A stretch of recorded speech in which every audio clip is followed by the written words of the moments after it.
So guys, ayan na. Ilipat ko na yung mga pako natin. So ayan po siya. Isang mahaba yan hanggang sa dulo. Kung nakikita nyo, hindi ko masyadong ibinaon kasi ayan, yung iba ayun, wala pang lupa. Ayan po. So dadagdagan natin yan sila ng lupa sa ibabaw. Tulad ng gaya ng ginawa natin dito sa Carabao Grass.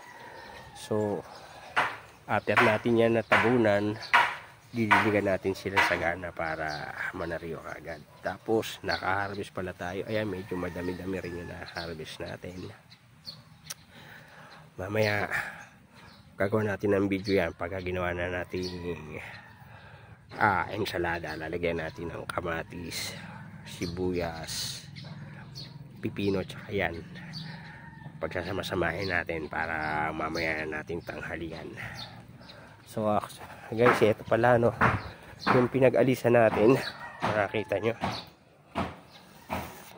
So ayan yung pinag-alisan natin. Actually hindi ko pa pinagkukuha lahat kasi ayan, kung nakikita nyo, ayan, maraming maliliit pa po. Ayan, diba? Ayan, ito pa po, ayan, kung nakikita nyo, ayan, maraming maliliit. So ang gagawin ko muna po nyan ay dadagdagan natin itong lupa na to, itong inalisan.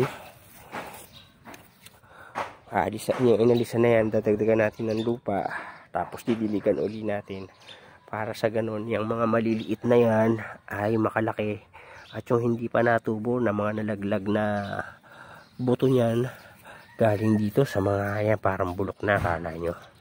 So kung nakikita nyo yung ano yan, pag may nakita kayong kulay brown na dyan sa ilalim yan, yun din yung nalalaglag dyan sa lupa para pagka tumubo na maging kaya malilit na edible na po.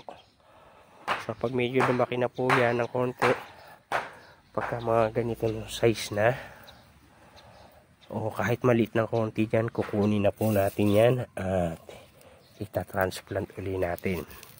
So yung mga iba po dyan na maliliit, kung sino po yung may gusto, pagka po ibibenta po natin yan, ilalagay natin sa mga pet bottle ng soft drinks. Bali for sale po natin yan, kung sino po gusto umorder, pagka kontakin nyo lang ako.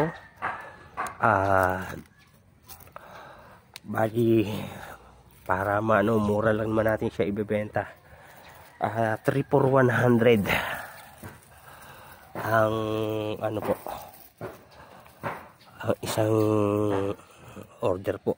3 for 100 po. Pagka pwede nyo na ho yan ilagay sa mas malaking lalagyan para mas mabilis nyo maparami.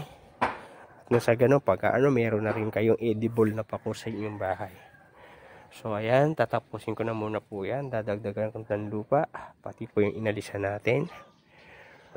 Tapos pagkatapos natin diligan, pahinga na muna tayo. So hanggang dito na lang muna po. At pagka update ko kayo rito sa ating ginagawang project dito sa Bacantin Lote. Maraming salamat guys.